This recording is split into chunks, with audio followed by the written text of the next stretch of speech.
नमस्कार दोस्तों, स्वागत है आपका इस YouTube channel sarpanch GS classes में। और आज दीपावली है, यानी आप लोग खूब अच्छे से दिवाली मना रहे होंगे। मेरे तरफ से भी आपको भी और आपके पूरे परिवार को भी इस दिवाली की बहुत बहुत शुभकामनाएं। आप लोग खूब धूमधाम से दिवाली मनाइए, साफ सुथरा का भी ध्यान रखिए, ठीक है। और ये नहीं कि आज पूरा साफ सुथरा किए और अगले दिन जो है कि आज पूरा पटाखा वटाखा फोड़ के सब गंदा कर दिए, फिर वही मतलब कि जो था वो ला दिए। ऐसा नहीं करना है, अगले दिन भी साफ सुथरा में ध्यान रखना है, साफ सफाई में ध्यान रखना है, ठीक है। चलिए, तो मतलब कि आप लोग मस्ती से दिवाली मनाइए, लेकिन चूंकि हम लोग एक जिम्मेवार व्यक्ति हैं और एक जिम्मेवारी के नाते हम लोग जो सिविल सेवा का तैयारी करते हैं उसमें कहीं न कहीं एक जो है कि जो रणनीति होनी चाहिए उस चीज को लेकर के क्लास तो जरूरी है। चलिए 1 घंटा हम लोग क्लास कर लेते हैं, क्योंकि हिंदुस्तान जैसे देश में त्यौहार की तो कमी है नहीं। 365 दिन में लगभग बहुत सारे दिन त्यौहार रहता है, तो इन सब चीजों को दरकिनार करते हुए 1 घंटा 2 घंटा पढ़ाई भी करना है, 4 घंटा 5 घंटा पढ़ना भी है और हर चीज को भी ध्यान में रखना है, ठीक है। तो चलिए हम लोग आगे हम लोग सिंधु घाटी सभ्यता पढ़ रहे थे। बहुत ही इंपॉर्टेंट टॉपिक है दोस्तों, बहुत ही मजा आएगा। आपको गर्व मतलब कि गौरवान्वित महसूस होगा कि हम इस हिंदुस्तान की धरती पर पैदा लिए हैं। और आज का इतिहास बहुत ही इम्पोर्टेंट है। जानेंगे हम अपने इतिहास को, समझेंगे कि हमारा मतलब कि पुरखों का क्या रहा है, क्या उपलब्धि रही है हमारे देश का। इन सब चीजों का चर्चा करेंगे। पिछले क्लास में हम लोग सिंधु घाटी सभ्यता का विस्तार को पढ़े थे और आज हम लोग सिंधु घाटी सभ्यता का नगर नियोजन को जानेंगे दोस्तों, कि आज से लगभग 5000 साल पहले, कोई इतिहासकार तो यहाँ तक बताते हैं कि 7000 साल पहले, ठीक है, ऐसा था। क्या था, इन सब चीजों को देखेंगे, ठीक है। तो देखिए, सब चीज जरूरी है, पढ़ाई भी जरूरी है, क्योंकि हम लोग एक मतलब कि lower class family, middle class family से आते हैं और हम लोगों को जीवन में अगर आगे बढ़ना है तो हम लोगों के पास मात्र एक ही रास्ता है, वो है शिक्षा। इसीलिए सब चीज को दरकिनार करते हुए 2 घंटा 4 घंटा पढ़ाई बहुत जरूरी है सिविल सेवा में जाने के लिए। सबसे बड़ा चीज होता है ये चीजें, क्योंकि हिंदुस्तान में त्योहारों की कमी नहीं है, ठीक है। चलिए, तो हम लोग चर्चा करते हैं। पिछले क्लास में हम लोग सिंधु घाटी सभ्यता का विस्तार को देखे थे कि 3 देशों में विस्तार था इसका, हिंदुस्तान, पाकिस्तान, अफगानिस्तान। इन सब चीजों को लेकर के हम लोग चर्चा किए थे, आकार ये सब, ठीक है। जिनका छूट गया है वो पहला वाला क्लास कर लेंगे तो ज्यादा समझ में आएगा सिंधु घाटी की सभ्यता। और दोस्तों, इतना बेहतर क्लास होगा आपका कि आपको कहीं डरने की जरूरत नहीं है।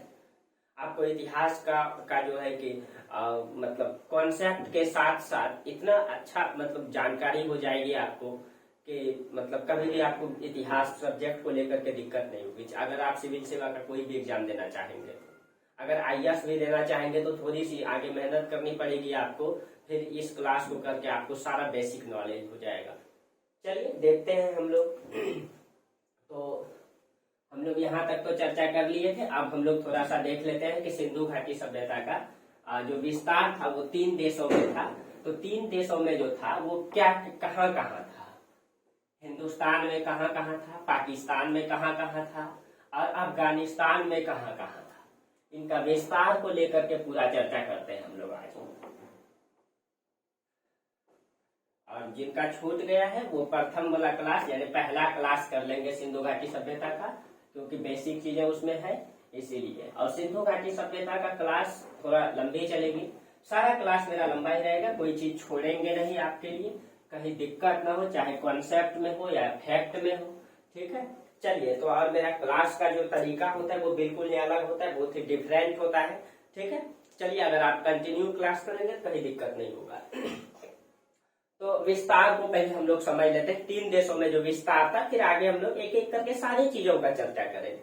आप इसको लिखते जाएंगे, नोट करते जाएंगे। चलिए, तो पहले एक मैप बना लें, बेहतर होगा कि मैप से हम लोग समझेंगे, ठीक है। मैप से बेहतर समझ पकड़ हो जाता है।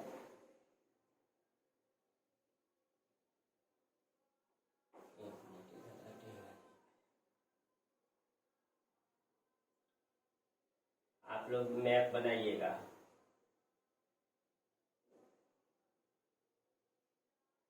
क्योंकि बिना मैप का कोई भी समझ जो है अधूरा रह जाता है। और यहाँ यहाँ से आपको कहीं भी दिक्कत नहीं होता है मैप से। ये आपको एग्जैक्ट नहीं भी बनेगा चलेगा, लेकिन थोड़ा सा कोशिश करना है। चलिए, इधर का जरूरत भी नहीं है, इधर बस यूं ही ऐसे बना दीजिए। इधर का जरूरत नहीं है, जरूरत इधर का है, ठीक है। तो इधर थोड़ा सा ठीक ठाक बनना चाहिए। ये आपका इस तरह से कहीं कहीं पाकिस्तान है और इधर आपका अफगानिस्तान है, ठीक है। अब देखिए, इसका विस्तार 3 देशों में था, वर्तमान के 3 देशों में था। चलिए, तीनों देश को हम लोग देखते हैं। तो इनका जो विस्तार था वर्तमान के 3 देशों में था।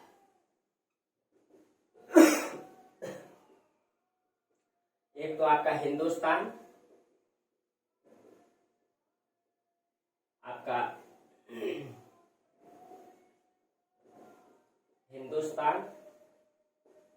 पाकिस्तान और अफगानिस्तान।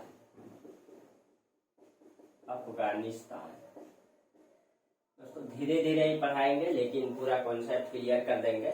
थोड़ा तबीयत ठीक नहीं लग रही है, सांसें फूल रही है, लेकिन धीरे धीरे ही, लेकिन हम लोग एकदम बारीकी से कॉन्सेप्ट को समझेंगे। देखिए, 3 देशों में था आपका, ठीक है।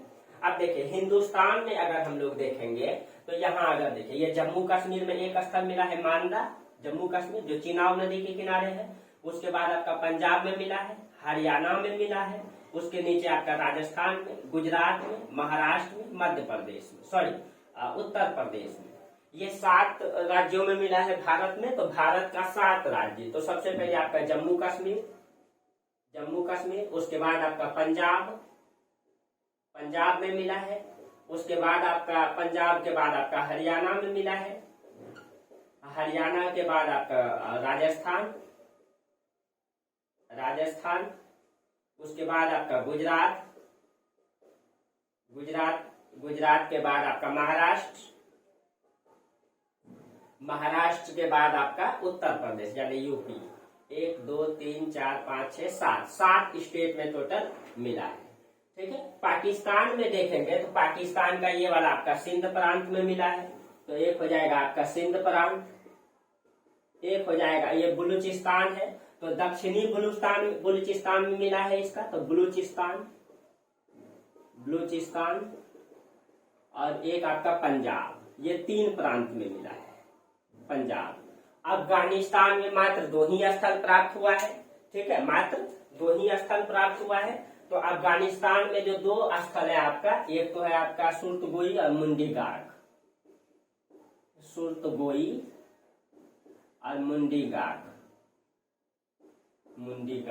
ये 2 स्थल आपका अफगानिस्तान में प्राप्त हुआ है, ठीक है। इधर आपका 2 स्थल अफगानिस्तान, सुर्तगोई और मुंडीगाग, ठीक है। अब हम लोग एक एक करके चर्चा करेंगे कि जम्मू कश्मीर में कितने स्थल प्राप्त हुए भारत में, मतलब कि गुजरात में कितने स्थल प्राप्त हुए, राजस्थान में कितने स्थल, एक एक करके हम लोग चर्चा करेंगे। क्वेश्चन यहाँ से रहता है, ठीक है। चलिए, तो सबसे पहले अफगानिस्तान में मात्र 2 ही स्थल है। पहले हम अफगानिस्तान को देख लेते हैं। ये जो आपका अफगानिस्तान में 2 स्थल प्राप्त हुआ है, इनका नाम को लेकर के हम लोग कल चर्चा कर लिए थे कि इसको सिंधु सभ्यता क्यों कहा जाता है, हड़प्पा सभ्यता क्यों कहा जाता है, नगरीय सभ्यता क्यों कहा जाता है। इन सब चीजों के बारे में चर्चा किए थे पिछले क्लास में, ठीक है। तो आज हम लोग मतलब नगर के जो स्थल मिले हैं, उन स्थलों के बारे में जान लेते हैं। जैसे कि आपका जो मिला है सुर्तगोई और मुंडीगाग, तो सुर्तगोई आपका अफगानिस्तान में है, यहाँ पे आपका सुर्तगोई है, ठीक है। पहले हम लोग सुर्तगोई को ही जान लेते हैं। सुर्तगोई, ये जो आपका सुर्तगोई है, ये अफगानिस्तान में जो है ऑक्सस और कोकचा नदी के संगम पर है। ये जो है आपका अफगानिस्तान में ऑक्सस एवं कोकचा नदी, ऑक्सस और कोकचा नदी के संगम पर है यह, ठीक है। और इसे वाणिज्यिक नगरी के नाम से भी जाना जाता है। वाणिज्यिक नगरी मतलब यहाँ से व्यापार वाणिज्य अधिक मात्रा में होता, तो वाणिज्यिक नगरी। और ऐसा नहीं है कि वाणिज्यिक नगरी था, यहाँ कृषि नहीं होता था, यहाँ कृषि के भी प्रमाण मिले हैं, यहाँ शुष्क कृषि के प्रमाण मिले। और आपको पता है कि गर्म प्रदेश है, ठीक है। ये आपका मतलब एशिया का सबसे गर्म प्रदेश आपका पाकिस्तान का जैकोबाबाद इसी क्षेत्रों में है। हालांकि एक क्षेत्र आपका मतलब कि सीरिया के आसपास भी है, ठीक है, लेकिन पहले यही हुआ करता था। पाकिस्तान का जैकोबाबा, तो ये पूरा गर्म क्षेत्र है, पहाड़ी प्रदेश है ये, ठीक है। तो इसे वाणिज्यिक नगरी भी कहते हैं, लेकिन यहाँ पे शुष्क कृषि के भी प्रमाण मिले हैं, ठीक है। और अगर यहाँ पे शुष्क कृषि के साथ साथ जो है नहरों का भी प्रमाण मिला है, यहाँ से नहरों का भी प्रमाण मिला है। अगर नहर का प्रमाण मिलता है, इसका मतलब ये है कि नहर क्यों प्राप्त हुआ, इसका मतलब कृषि करने के लिए वो लोग कहीं न कहीं नहर का विकास किए होंगे, क्योंकि ये पहाड़ी क्षेत्र है, यहाँ जो है सिंचाई की व्यवस्था नहीं है। इसका मतलब कृषि करने के लिए वो लोग जो है नहर का विकास किए होंगे, ठीक है। तो ये स्थल जो है यहाँ से नहर का भी प्रमाण मिला है, और ये जो नहर का प्रमाण मिला है पूरा सिंधु सभ्यता में एकमात्र स्थल है ये जहाँ से नहर का प्रमाण मिला है। इसके बाद जलाशय का प्रमाण कई जगह मिला है, जैसे मोहनजोदड़ो से भी आपका मिला है, जो स्नानागार है वो मिला है, कई जलाशय का भी प्रमाण मिला है, लेकिन नहर का प्रमाण पूरे सिंधु सभ्यता में सिर्फ जो है सुर्तगोई से ही मिला है, ठीक है। इसको आप ध्यान में रखेंगे, ये क्वेश्चन पूछ सकता है, ठीक है। उसके बाद जो आपका मुंडी घाट है, ठीक है, ये अरगंदाब नदी के तट पर है, ठीक है। ये जो आपका अफगानिस्तान में मुंडी घाट है, ये अरगंदाब नदी के तट पर है, अरगंदाब, ये ध्यान में रखना। हालांकि नहीं पूछा जाता है, ठीक है, लेकिन हाँ सुर्तगोई के बारे में ये इंपॉर्टेंट चीजें ध्यान में रखेंगे। वाणिज्यिक नगरी कहा जाता था, ठीक है। नदी के बारे में ज्यादा नहीं पूछता है, नदी के बारे में इधर जो मोहनजोदड़ो से पूछा जाता है, हड़प्पा से पूछा जाता है, ठीक है, इनके बारे में नहीं पूछा गया है। चलिए, तो ये आपका अफगानिस्तान में 2 स्थल प्राप्त हुए, इनकी विशेषताओं को अलग से देखेंगे आप लोग, ठीक है। उसके बाद है आपका पाकिस्तान। तो पाकिस्तान में जो है आपका 3 प्रांत में, सिंध प्रांत, बलूचिस्तान और पंजाब। तो एक एक करके हम लोग चर्चा करेंगे पाकिस्तान का। सबसे पहले हम लोग बलूचिस्तान वाला क्षेत्र को देख लेते हैं। ये जो आपका है ये पूरा का पूरा बलूचिस्तान का क्षेत्र, ये वाला क्षेत्र, ठीक है। और इसी को लेकर के पाकिस्तान में विवाद है, बलूचिस्तान का क्षेत्र को लेकर के वो लोग अलग मतलब के देश बनाना चाहते हैं, बलूचिस्तान वाला, ठीक है। चलिए उनके बारे में वो सब अलग चीजें हैं, हम लोग यहाँ से चर्चा करते हैं।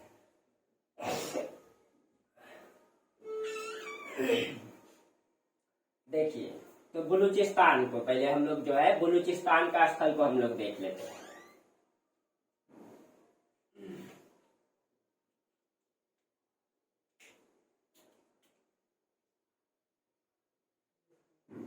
बलूचिस्तान, ये जो आपका बलूचिस्तान है, यहाँ से कौन कौन सा स्थल प्राप्त हुआ है, ठीक है। देखिए यहाँ से बलूचिस्तान से जो पूरा स्थल प्राप्त हुए हैं आपका, यहाँ पे बलूचिस्तान से, अब यहाँ पे इसको मैपिंग से भी आपको समझाएंगे, ठीक है। आपको पता है कि यहाँ से निकलती है आपका मतलब सिंधु नदी, इस तरह से सिंधु नदी, और यहाँ पे गिरती है सिंधु, ठीक है, अरब सागर में गिरती है, ठीक है। अब देखिए ये आपका बलूचिस्तान का क्षेत्र है। तो बलूचिस्तान से जो स्थल प्राप्त हुआ, यहाँ से आपका सुतकांगेडोर, बलूचिस्तान से सुतकांगेडोर क्वेश्चन पूछ सकता है, सुतकांगेडोर। आप इसी तरह से नोट्स भी बनाएंगे, ठीक है, सुतकांगेडोर। और ये सिंधु सभ्यता का सबसे पश्चिमी स्थल है, जो दस्क नदी के आपका यहाँ पे पड़ता है, सुतकांगेडोर एकदम यहाँ पे पड़ता है, ठीक है। ये दस्क नदी के किनारे बसा हुआ है सुतकांगेडोर, ये दस्क नदी, ठीक है, दस्क नदी। ये सिंधु घाटी सभ्यता का सबसे पश्चिमी स्थल है, पिछले क्लास में भी हम लोग चर्चा किए थे, ठीक है। उसके बाद यहाँ से उसके बाद सुरकोटदा, बालाकोट, डाबरकोट, यहीं का पूरा स्थल है। उसके बाद है आपका बलूचिस्तान में कौन कौन सा स्थल मिला है, सुरकोटदा, सुरकोटदा, बालाकोट, बालाकोट, डाबरकोट, डाबरकोट, ये यहीं के पूरा स्थल है। ये सुरकोटदा, बालाकोट, डाबरकोट, सुतकांगेडोर, ये सारे सारे बलूचिस्तान में पाए गए पूरा स्थल है, ठीक है। ये बलूचिस्तान में पाएगा। और जो बालाकोट है ये बिंदार नदी के किनारे है। ये जो बालाकोट है, जो क्वेश्चन यहाँ से कभी कभी पूछ लिया जाता है, बिंदार नदी के तट पर है, ठीक है। ये आपका बलूचिस्तान में, पाकिस्तान के 3 क्षेत्रों में जो बलूचिस्तान वाला स्थल को हम लोग देखें, ठीक है। उसके बाद जो सिंध प्रांत है आपका, ये वाला, ये आपका पहले ये सिंध प्रांत है, ये वाला क्षेत्र आपका सिंध प्रांत है, ये वाला पंजाब प्रांत है, ठीक है। अब देखिए, अब सिंध प्रांत में कौन कौन सा स्थल प्राप्त हुआ है, सिंध प्रांत का हम लोग देख लेते हैं।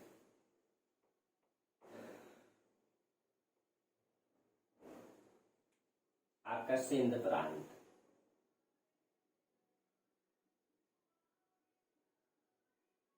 देखिए जो आपका सिंध प्रांत में जो स्थल प्राप्त हुआ है, यहाँ पे आपका जो आपका मोहनजोदड़ो है, चन्हूदड़ो है, कोटदीजी है, आमरी है, जुदेड़ जोदड़ो है, ये सब सब यही मिले हैं। आपका मोहनजोदड़ो जो है ये सिंधु नदी के जस्ट इस साइड, यानी कि सिंधु नदी के दाहिने साइड है यहाँ पे, जबकि चन्हूदड़ो बाएं साइड है। इन दोनों के बीच में 130 किलोमीटर का फर्क है आपका। तो यहाँ पे आपका मोहनजोदड़ो, मोहनजोदड़ो, आपका चन्हूदड़ो, चन्हूदड़ो, उसके बाद आपका यहीं पे मिला है कोटदीजी, कोटदीजी, यहीं पे आपका मिला है आमरी, एकदम यहीं पे बगल में पड़ता है आपका आमरी, आमरी, यहीं पे आपका मिला है जुदेड़ जोदड़ो, जुदेड़ जोदड़ो। ये सारे स्थल आपका सिंध प्रांत में प्राप्त हुए हैं। ठीक है, मोहनजोदड़ो, कोटदीजी, चन्हूदड़ो, आमरी, ये सारे के सारे स्थल आपका यहाँ पे प्राप्त हुए। और मोहनजोदड़ो जो है आपका, ये ध्यान में रखना है, अभी इनकी विशेषताओं को भी बताएंगे। ये आपका ये सिंधु नदी इधर से निकलती है तो इधर आके गिरती है। तो इस साइड वाला साइड, जैसे कि देखिए सिंधु नदी इधर से आती है तो इधर अरब सागर में गिरती है, तो गिरती है यहाँ से निकलती है, तो निकलने के क्रम में इधर से आती है, यानी कि नदी किधर से आ रही, इधर से आ रही, जा इधर रही है। तो इस साइड उसका दाहिना साइड हो गया, इस साइड बाया साइड। तो ये जो है आपका, यही है आपका मोहनजोदड़ो, ये है आपका मोहनजोदड़ो। और ये वाला है आपका चन्हूदड़ो, ये वाला है आपका चन्हूदड़ो। ठीक है, तो ये आपका दाहिना साइड और ये आपका बायां साइड। ये क्वेश्चन पूछा गया है, मोहनजोदड़ो सिंधु नदी के किस तट पर है, बाएं तट पर कि दाहिने तट पर है, ये क्वेश्चन पूछा जाता है आपका। ठीक है, इसीलिए कॉन्सेप्ट से धीरे धीरे हम लोग इसको समझेंगे। ठीक है, चलिए। हाँ, उसके बाद आपका ये तो हो गया आपका सिंध प्रांत। उसके बाद आपका पंजाब प्रांत में सबसे पहले तो आपका हड़प्पा है। पंजाब प्रांत में कौन कौन सा स्थल, तो सबसे पहले ये आपका पंजाब का प्रांत है, यहाँ पे आपका हड़प्पा एकदम यहाँ पे मिला है पंजाब प्रांत में। ठीक है, आपको नदी भी बताएंगे, रावी नदी के तट पर वो मिला है। ठीक है, तो पंजाब प्रांत में आपका हड़प्पा है, हड़प्पा है। एक सेकेंड दोस्तों। ठीक है, यहाँ पे आपका हड़प्पा है। उसके बाद जलीलपुर है, डेरा इस्माइल खां है, यहाँ पे आपका जलीलपुर, जलीलपुर, डेरा इस्माइल खां, डेरा इस्माइल खां, ये सारे के सारे स्थल पंजाब में मिले हैं, डेरा इस्माइल खां। ठीक है, ये सारे स्थल आपका पाकिस्तान में प्राप्त हुए हैं। हालांकि स्थल तो बहुत सारे प्राप्त हुए हैं, प्राक हड़प्पा, हड़प्पा और जो निम्न हड़प्पा है, इन सबको मिला करके लगभग 2800 स्थल प्राप्त हुए हैं। जबकि जो पूर्ण रूप से हड़प्पा सभ्यता के वो लगभग 1500 से प्लस स्थल प्राप्त हुए हैं। लेकिन जो इम्पोर्टेंट स्थल है, जिससे क्वेश्चन पूछा जाता है और जिससे इम्पोर्टेंट स्थल जहां से विशेष प्रकार के अवशेष प्राप्त हुए हैं, उनको हम लोग देख रहे हैं। ठीक है, तो ये सारा स्थल आपका पंजाब में प्राप्त हुआ है। ठीक है, बहुत सारा मतलब डाटा मतलब मायने नहीं रखता है और कोई फायदा भी नहीं है, बहुत सारा डाटा याद भी नहीं रहेगा आपको। और ऐसे बुक सब में तो बहुत सारी डाटा दी हुई है, डाटा का कोई अति नहीं है, आप गूगल में भी सर्च मारेंगे तो मिल जाएगा। लेकिन मेन चीज है कि कॉन्सेप्ट को समझना है। ठीक है, तो हम लोग पाकिस्तान का देख लिए, अब हिंदुस्तान का एक एक करके चर्चा करते हैं। ठीक है, तो सबसे पहले हिंदुस्तान में आपको विशेष तरीके से ध्यान में रखना है। ये देखिए आपका ये सिंधु नदी है, सिंधु का एकदम यहाँ पे झेलम नदी भारत का सीमा बनाते हुए इस तरह से झेलम, इसी तरह से सिंधु झेलम, और यहाँ पे आपका इस तरह से चेनाब, उसके बाद आपका इधर से निकलती है रावी, ठीक है, और सतलज, और इधर से आपका व्यास। ठीक है, अब देखिए तो ये आपका नदी है, ध्यान रखना है कि सिंधु झेलम चेनाब रावी एकदम यहाँ पे, ये यहाँ पे आपका ये दोनों रावी और इसके बीच में यहाँ पे आपका हड़प्पा, यहाँ पे आपका हड़प्पा ये पड़ता है यहाँ। और एकदम यहाँ सिंधु का झेलम और ये चीनाओं के किनारे जस्ट यहाँ पर आपका भारत के जम्मू कश्मीर में मांडा, ये भारत में जम्मू कश्मीर में एकमात्र स्थल प्राप्त हुआ है मांडा। ठीक है, तो भारत में जम्मू कश्मीर में मांडा चिनाब नदी के किनारे, ये ध्यान में रखना है, ये मांडा चिनाब नदी के किनारे। उसके बाद उसके नीचे पड़ता है आपका पंजाब में जो है आपका, पंजाब का कुछ मुख्य स्थल है जिसको ध्यान में रखना है। मतलब जम्मू कश्मीर का तो हो गया, अब देखिए पंजाब का, ये आपका पंजाब। ठीक है, ये जो आपका पंजाब में जो पूरा स्थल प्राप्त हुए हैं, ज्यादा मतलब कि स्पीड नहीं बोल पा रहे, हल्का हल्का ही समझाएंगे क्योंकि वो सांस फूल रही है, थोड़ा तबीयत गड़बड़ है, खांसी। ठीक है, चलिए आराम आराम से ही समझना है, ठीक है, कॉन्सेप्ट को। और बहुत इंपॉर्टेंट टॉपिक है आपका, ठीक है। धीरे धीरे अभी 2-3 दिन आपका धीरे धीरे ही चलेगा, ठीक है। पंजाब में आपका कौन कौन सा स्थल है? रोपड़ है, उसके बाद चक 86 है, यहाँ पे आपका है रोपड़। एक स्थान है चक 86, उसका नाम है चक 86, जो खुदाई उसका नाम रखा गया है चक 86। उसके बाद कोतल निहंगसान, उसके बाद बहिस्ताबाद, संघोल, यहीं से मिला है आपका बहिस्ताबाद, यहाँ से आपका संघोल, ये इंपॉर्टेंट स्थल है संघोल, ठीक है। ये सारे स्थल पंजाब से मिले हैं, ठीक है। एक है आपका कोतल निहंग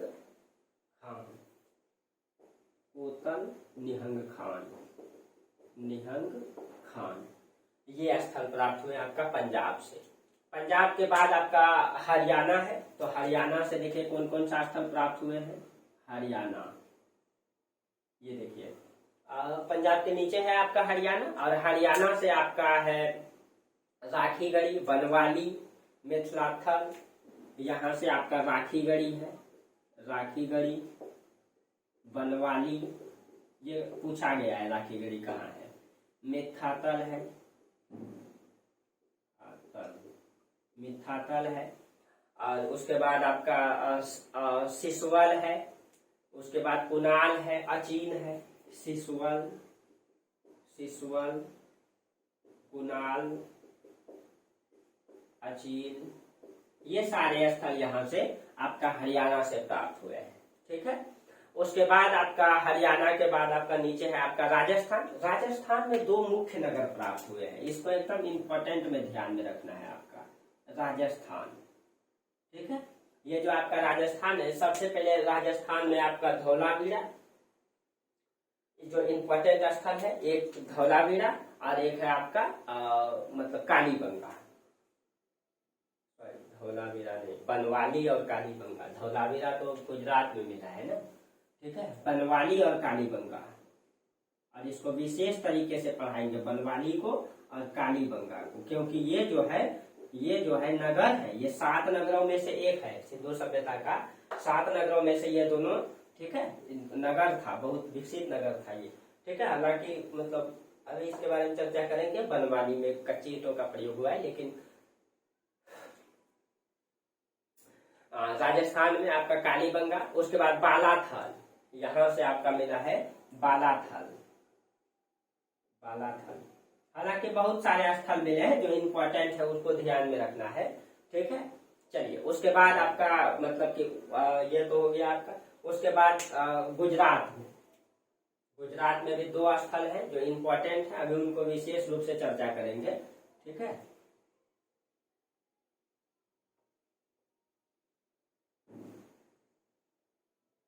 देखिए अब आपका गुजरात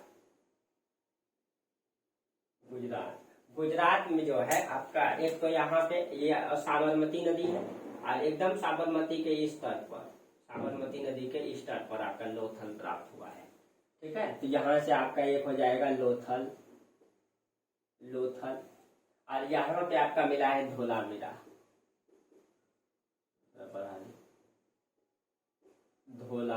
और ये दोनों शहर है, ये दोनों मुख्य नगर है, प्रमुख नगरों में से एक है, ठीक है, प्रमुख नगरों में से एक है। और ये जो आपका धौलावीरा है, ये तो 3 मतलब भागों में बटा हुआ था, इनके विशेषताओं को अभी चर्चा करेंगे हम लोग, ठीक है। हाँ, तो गुजरात को भी हम लोग 2 भागों में बांट के देख सकते हैं, थोड़ा सा इसको इस तरीके से बांट लीजिए तो ठीक रहेगा, ठीक है। देखिए इसको जो है बांट देते हैं, इसको एक तो हो जाएगा कच्छ की खाड़ी में, कच्छ की खाड़ी, और दूसरा हो जाएगा आपका खंभात की खाड़ी। खंभात की खाड़ी में कौन कौन सा स्थल? देखिए आपका ये वाला कच्छ का हिस्सा, ये कच्छ की खाड़ी है, ये जो अंदर घुसा हुआ है ना, ये कच्छ की खाड़ी है, जबकि ये वाला हिस्सा खंभात की खाड़ी है, ठीक है। ये वाला हिस्सा खंभात की खाड़ी है, अब देखिए यहाँ पे आपका धौलावीरा प्राप्त हुआ है जो आपका कच्छ की खाड़ी के पास पड़ेगा, जबकि यहाँ पे आपका लोथल प्राप्त हुआ है। ठीक है, यहाँ पे आपका लोथल प्राप्त हुआ है, तो यहाँ पे हो जाएगा आपका मतलब कि खंभात की खाड़ी में लोथल हो जाएगा आपका। ठीक है, तो देखिए आप दोनों को बांट देते हैं, कच्छ की खाड़ी और खंभात की खाड़ी। ठीक है, हालांकि इसको जो है ये काठियावाड़ा प्रायद्वीप कहला जाता है, इसको तीन तरफ से पानी से घिरा हुआ है, ये प्रायद्वीप है, ये वाला कच्छ का क्षेत्र है, कच्छ का रण कहलाता है, कच्छ डिस्ट्रिक्ट है गुजरात का। ठीक है, और गांधी जी का जो जन्म है यहीं पे आपका पड़ता है पोरबंदर, तो हालांकि वो अलग टॉपिक है। ठीक है, चलिए तो कच्छ की खाड़ी और खंभात, तो कच्छ की खाड़ी जो है, तो कच्छ की खाड़ी में तो आपका धौलावीरा हो जाएगा, आपका धौलावीरा, और यहाँ से जो स्थल प्राप्त हुआ है धौलावीरा, उसके बाद है आपका सुरकोटदा, देसलपुर, सुरकोटदा, यहाँ से आपका देसलपुर, देसलपुर ये आपका इंपॉर्टेंट है। खंभात की खाड़ी में एक तो सबसे प्रमुख हो जाएगा लोथल, यहाँ से आपका लोथल, खंभात की रंगपुरा, यहाँ से आपका रंगपुरा, खंभात की खाड़ी में रंगपुरा, उसके बाद रोजदी, कुंतासी, रोजदी, यहाँ पे आपका कुंतासी, कुंतासी, और कई सारे स्थल हैं, रोजदी है, कुंतासी है, नगवाड़ा है, मेघम है, भगत राव है, नगवाड़ा, मेघम, भगत राव, पहले यही भगत राव दक्षिणी स्थल हुआ करता था, भगत राव, लेकिन बाद में जब यहाँ पे महाराष्ट्र में खुदाई हुआ तो दाइमाबाद दक्षिणी स्थल हो गया। ठीक है, ये सारे स्थल आपका खंभात की खाड़ी का क्षेत्र में पड़ेगा, इस क्षेत्रों में, जो इस क्षेत्रों में वो कच्छ की खाड़ी का। ठीक है, तो ये आपका गुजरात में पाए गए पूरा स्थल है। ठीक है, देखिए तो हम लोग जो है अभी तक चर्चा किए सिंधु घाटी सभ्यता का विस्तार 3 देशों में था, 3 देशों में, अफगानिस्तान में 2 स्थल, पाकिस्तान में कई सारे स्थल है, लगभग 600 प्लस स्थल प्राप्त हुए हैं, हिंदुस्तान में 900 प्लस स्थल प्राप्त हुए हैं। ठीक है, अभी खुदाई भी अभी और अच्छी तरीके से, अब तो इसका 36 खुदाई चल रहा है, आपको बताए थे खुदाई 2 प्रकार से होता है, एक लंबवत और एक 36 में पूरे क्षेत्रों का खुदाई किया जाता है। ठीक है, उससे अधिक जानकारी प्राप्त होती है।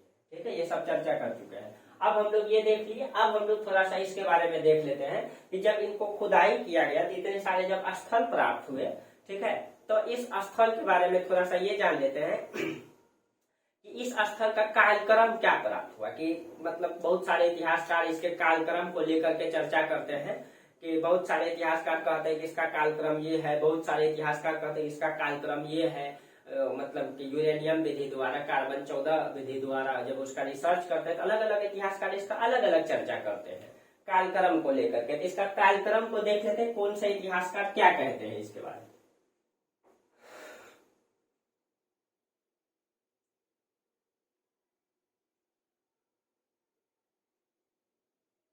देखिए इसका हम लोग देख लेते हैं, हम लोग कालक्रम,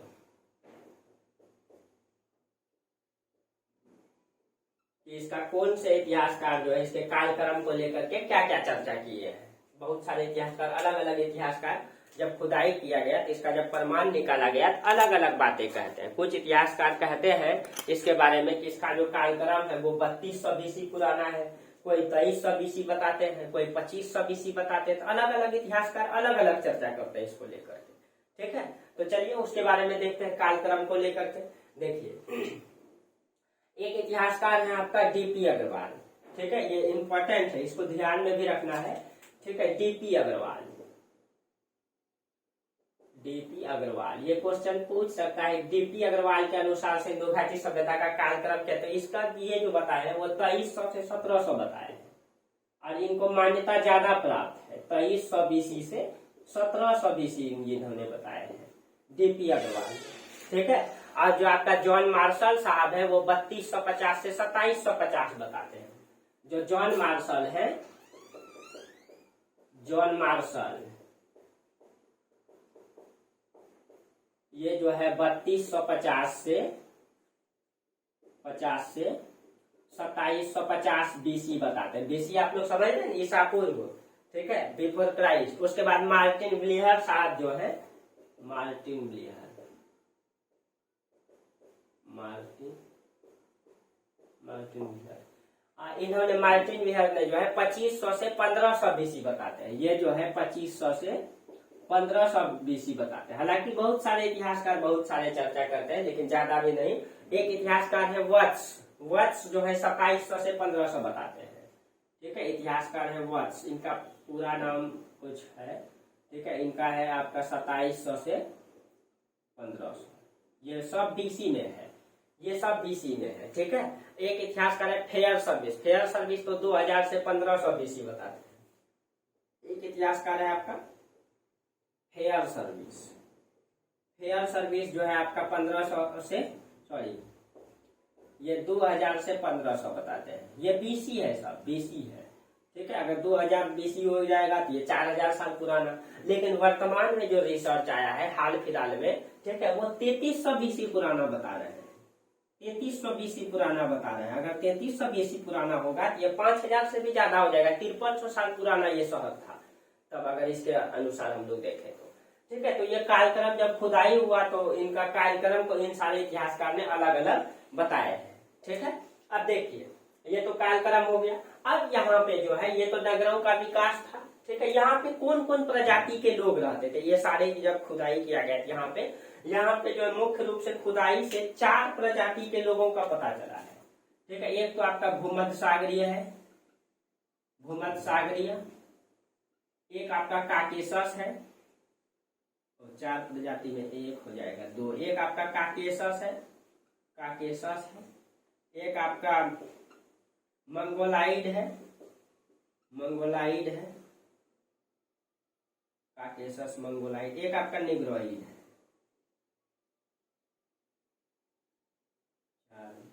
भूमध्य सागरी को ही शायद निग्रोइड कहा गया है। और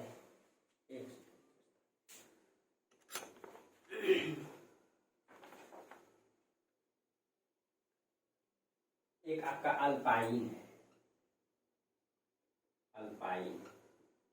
ये 4 प्रजाति के लोगों के बारे में बताया गया है। और सबसे अधिक जो है ये भूमध्य सागरी लोग, लगभग 70% लोग यहाँ रहते थे भूमध्य सागरी। जैसे हमारा हिंदुस्तान वर्तमान में कैसा है, ये पूरा हिंदुस्तान है, यहाँ पे बहुत सारे धर्म के लोग रहते हैं। ठीक है, धर्म और प्रजाति में बहुत अंतर होता है दोस्तों, ये सब अलग टॉपिक है, कभी चर्चा करेंगे। ठीक है, ये मनुष्य का मूल प्रजाति है। जब मनुष्य का मतलब उद्गम हुआ था, ये जो कुछ प्रजाति के लोग थे, जैसे इसको हम लोग भूमध्य सागर, ये भूमध्य सागर के आसपास, अगर आप लोग मैप में इसको देखेंगे तो ये आपका भूमध्य सागर है ना, अफ्रीका के ऊपर में ये वाला। ठीक है, यहाँ के आसपास में जो प्रजाति ने जन्म लिया था शुरुआती चरण में, जब ये पृथ्वी बना था, मानव की जब उत्पत्ति हुआ था, तो उसका रंग रूप वेशभूषा कुछ अलग है, तो उसको हम लोग भूमध्य सागरीय प्रजाति में रखते हैं। तो उस प्रजाति के लोग भी यहाँ आकर के मतलब कि बसे थे। उसके बाद जो काकेशस है, यहाँ पे आपका मतलब कैस्पियन सागर और काला सागर के बीच में एक पर्वत पड़ता है, काकेशस पर्वत यहाँ पे। और यही काकेशस पर्वत के आसपास जो प्रजाति ने जन्म लिया है उसको हम लोग काकेशस प्रजाति कहते हैं। और यहाँ के लोग भी यहाँ आकर के रह रहे थे। आप लोग मैप को देखिएगा, मंगोलाइट जो है मंगोल में इसका अथी हुआ, एशिया में मंगोल देश पड़ता है जहाँ के चंगेज खां थे। ठीक है, तो यहाँ से मतलब कि जो प्रजाति जन्म लिए थे, और ये पूरे अभी भी ये पूरे के पूरे उत्तर के क्षेत्रों में ये मंगोलाइट प्रजाति के लोग रहते हैं।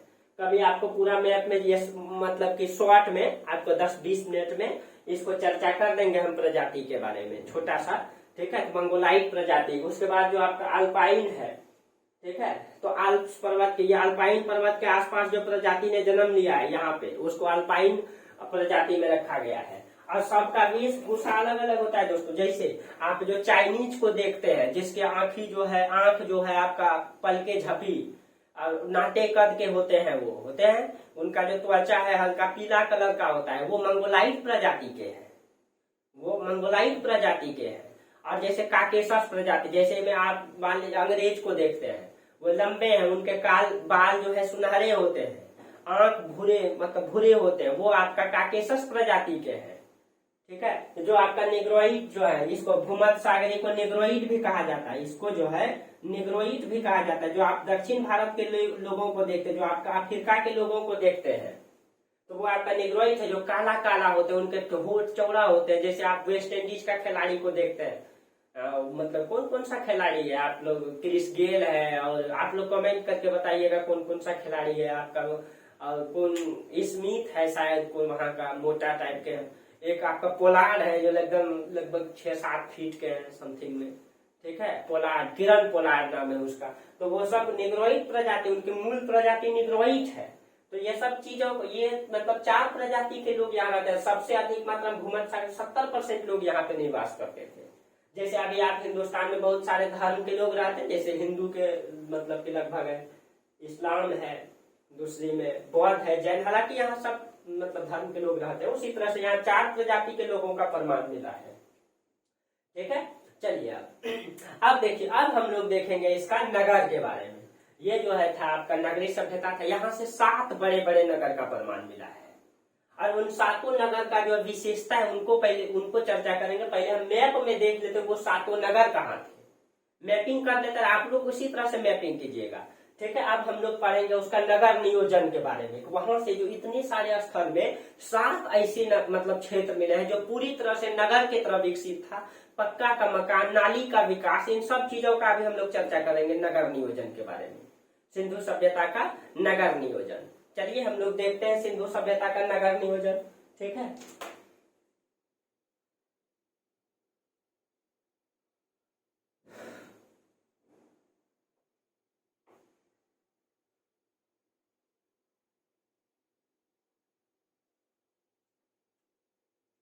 अब देखिए सिंधु सभ्यता का नगर नियोजन।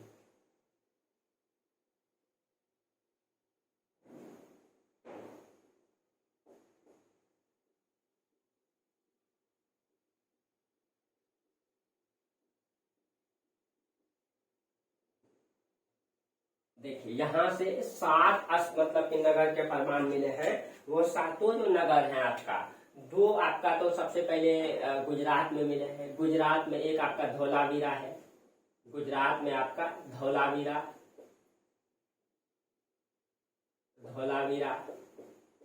आपका लोथल है। अभी सबका मैपिंग भी कर देते हैं। लोथल है आपका। राजस्थान में 2 स्थल मिला है। राजस्थान में आपका कालीबंगा और बनवाली 4। और आपका जो एक तो पंजाब, पाकिस्तान के पंजाब में आपका हड़प्पा। 2 आपका सिंध क्षेत्रों में मोहनजोदड़ो और चन्हूदड़ो। देखिए इसको याद नहीं करना है दोस्तों, ये 7 मुख्य नगर हैं। आपसे ऑप्शन में 4 ऑप्शन दे करके पूछ सकता है, आपको 4 ऑप्शन दे देगा, धौलावीरा, लोथल, कालीबंगा, और एक दे देगा आपका मतलब कि कोई अलग स्थल दे देगा, पूछ दीजिए दे दिया, बोलेगा कि निम्नलिखित में कौन जो है कि एक नगर नहीं है, तो आपको अलग करना है। तो इसको रचना नहीं है, अभी हम मैपिंग कर देते हैं इसका, ठीक है। देखिए 1 सेकेंड,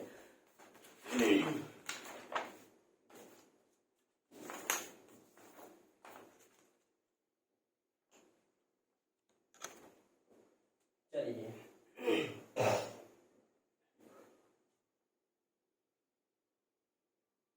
देखिए इसका जो नगर है, एक तो आपका, 2 तो आपका राजस्थान में आपका यहाँ पे एक स्थल है, एक स्थल यहाँ पे है, ठीक है। यहाँ पे आपका हो जाएगा एक राजस्थान में कालीबंगा और बनवाली, ठीक है। यहाँ पे आपका कालीबंगा, ये वाला आपका बनवाली हो जाएगा, और इधर आपका कालीबंगा,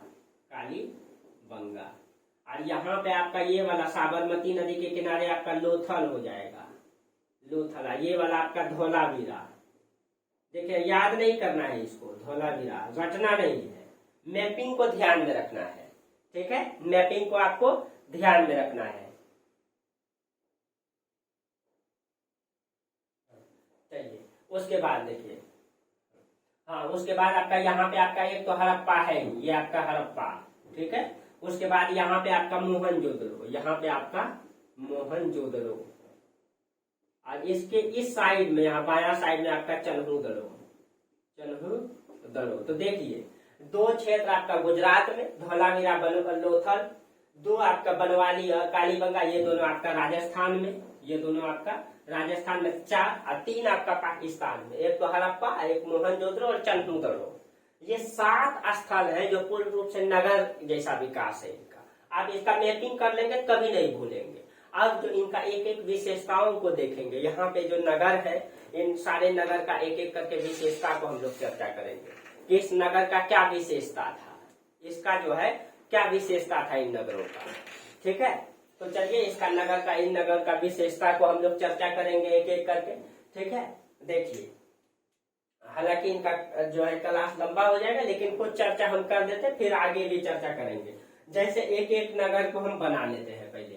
ठीक है, जैसे 7 नगर है तो उसको पहले हम लोग जो है बना लेते हैं। जैसे ये एक नगर हो गया, ये जो ग्रीड पद्धति पर आधारित है, ये जितना भी नगर है ये सब आयताकार है। इसका जो आकार है ये आयताकार है। ठीक है, ये हम एक सिस्टम को पहले बना लेते हैं। ये आपका आयताकार नगर है, इस तरीके से है। ठीक है, इधर नहीं हटेगा तो इधर बना लेते हैं। ठीक है, ये जैसे कि ये आयताकार नगर है। ठीक है, इस तरीके से है बना। इनकी विशेषताओं को अलग से भी चर्चा करेंगे हम। 2 4 5 6 7, ये 7 नगर है आपका। ठीक है, अब ये इसका सब हड़प्पा, मोहनजोदड़ो, चन्हूदड़ो सबके बाद नाम लिख देते हैं। ये मान लीजिए आपका हड़प्पा है। सबका क्या क्या विशेषता है, हड़प्पा है, मोहनजोदड़ो है, मोहनजोदड़ो, ये आपका चन्हूदड़ो, चन्हूदड़ो। ठीक है, चन्हूदड़ो। उसके बाद आपका कालीबंगा है, यहाँ लिख देते हैं आपका, यहाँ कालीबंगा है, कालीबंगा। इसको धौलावीरा लिख देते हैं, इसको साइड में धौलावीरा। ये 3 भागों में बटा हुआ था। ठीक है, धौलावीरा। उसके बाद आपका लोथल, कौन छूट गया, बनवाली, बनवाली। ये इस तरह से मान लीजिए शहर है। देखिए ये जो हड़प्पा सभ्यता, मतलब हड़प्पा और मोहनजोदड़ो, ये पूरा का पूरा नगर की तरफ विकसित है। और इसमें जो है क्या किया गया है, इस शहर को 2 भागों में बटा हुआ मिला है। इसको क्या किया गया है, बीच में एक दीवार से अलग किया गया है दोनों नगर को। इस दीवार से बीच में, यानी कि पूरा शहर को जो है दीवार से बीच में अलग कर दिया गया है। और इसको जो है ये पश्चिम वाला हिस्सा हो गया, ये पूरब वाला हिस्सा, ये पूरब हो गया, ये पश्चिमी टीला और पूर्वी टीला नाम रख दिया गया है। ठीक है, ये जो पश्चिमी टीला है इसमें मिट्टी डाल करके ऊंचा कर दिया गया। इसको जो है पूर्वी टीला से ऊंचा कर दिया गया है। ये वाला हिस्सा को ऊंचा कर दिया गया मिट्टी डाल करके। ये नीचे है, ये पूरा शहर का संरचना का बात कर रहे हैं। ठीक है, ये पश्चिमी टीला, पूर्वी टीला, ये वाला भाग को ऊंचा कर दिया गया है मिट्टी डाल करके। और इसमें दरवाजा लगा दिया गया है इधर पूर्वी टीला की ओर जाने के। इसका मतलब ये है कहीं न कहीं ये पूरा शहर में, यानी ये गरीबी और अमीरी को दर्शाता है। इस तरफ जो कुछ खास तबके के लोग रहते होंगे, अमीर लोग या व्यापारी लोग, या जो वर्ग इस मतलब कि नगर के संचालक होंगे वो लोग रहते होंगे। जबकि इस तरफ मतलब के जो मतलब व्यापार, मतलब कि निचले तबके के लोग रहते होंगे जो उससे नीचे रहे होंगे। अभी तक तो अनुमान नहीं लगाया गया, मतलब कि अनुमान पर ही बताया गया है कि इसमें जो है कि कौन इसका संचालक था, क्योंकि पूर्णतः इसका लिपि का तो मतलब कि अध्ययन नहीं किया जा सका है। इसीलिए अनुमान के आधार पर ही बताया जा सका है कि इसके संचालक जो है या तो पुरोहित रहे होंगे, या व्यापारी रहे होंगे, या नगर प्रशासक रहे होंगे। ऐसा अनुमान के आधार पे ही है। ठीक है, तो इसका जो है पश्चिमी टीला को क्या किया गया है, मिट्टी पोत के ऊंचा कर दिया गया है। और इसमें जाने के लिए दरवाजा लगा दिया गया है इस बीच में। यहाँ पे ये जो दीवार दिया गया है ये ईंट का दीवार है, दोनों को अलग करने के लिए। और सेम टू सेम मोहनजोदड़ो का भी है, मोहनजोदड़ो का भी वही किया गया है। इसका भी संरचना सेम है। हाँ, इसका अलग से दुर्गीकरण भी किया गया है। यहाँ पे ध्यान रखना है, इस तरह से इसका दुर्गीकरण भी किया गया है। दुर्गीकरण मतलब चारों तरफ अलग से दीवार दिया गया है, दीवार से घेर दिया गया है, दीवार से इसको घेर दिया गया है। और मोहनजोदड़ो का भी संरचना सेम है। ये जो आपका मोहनजोदड़ो, इसको भी सेम टू सेम हड़प्पा जैसा है। इसका भी ये पश्चिमी भाग को दुर्गीकरण, मतलब कि इसका जो है कि मिट्टी डाल के पोत के ऊंचा कर दिया गया। इसको भी दुर्गीकरण यानी दीवार से घेर दिया गया है। ठीक है, ये दीवार से घेरा और इधर जाने के लिए गेट लगा दिया है। ठीक है, सेम संरचना इसका भी है। ठीक है, सेम संरचना इसका भी है। देखिए तो सिंधु नगर नियोजन जो है एक विशेष खास क्लास है आपका, ये लंबा हो जाएगा, पूरा चर्चा करेंगे। ठीक है, तो कल आपको पूरा का पूरा नगर नियोजन भी चर्चा करेंगे एकदम खास तरीके से। किस तरह से हम देखेंगे कि यहाँ नाली का मतलब विकास था, पक्के का मकान था आज से 5000 साल पहले। ठीक है, ये हमारा भारत का मतलब कि सभ्यता रहा है। ठीक है, तो कहीं न कहीं हमारे पूर्वज जो है कहीं न कहीं विशेषताओं से परिचित थे। ठीक है, तो इन सब चीजों को लेकर के और एकदम मतलब धीरे धीरे क्लास करेंगे दोस्तों, लेकिन पूरा बेहतरीन कॉन्सेप्ट को क्लियर करके क्लास करेंगे, कहीं दिक्कत नहीं होगा। ठीक है, चलिए आज जो है यहीं तक रहने दीजिए, इससे आगे जो है हम लोग कल चर्चा करेंगे, पूरा का पूरा हम लोग चर्चा करेंगे इसमें सिंधु घाटी के नगर नियोजन के बारे में, कैसे इसका नगर को जो है कि बेहतरीन तरीके से बनाया गया था, पक्की नाली का विकास, चौड़ी सड़कें, उस समय ऐसा व्यवस्था बनाया गया था। आखिर कौन वर्ग इसके संचालक रहे होंगे, कैसे इसको कंट्रोल करते होंगे, इन सब चीजों के बारे में कल हम लोग चर्चा करेंगे अच्छा से। ठीक है, तो आज यहीं तक रहने दीजिए, फिर हम लोग कल चर्चा करेंगे। आप लोग अच्छे से धूमधाम से दिवाली मनाए होंगे, ज्यादा प्रदूषण नहीं फैलाना है, ज्यादा पटाखे नहीं फोड़ना है, चाइनीज वस्तुओं का कम इस्तेमाल करना है। ठीक है, साफ सफाई का बेहतर ध्यान रखना है। ठीक है, चलिए तो फिर हम लोग जो है कि अब हम लोग अगले क्लास में चर्चा करेंगे। ठीक है, चलिए बहुत बहुत धन्यवाद आप लोगों को इस दिवाली की बहुत सारे शुभकामनाएं। Thank you.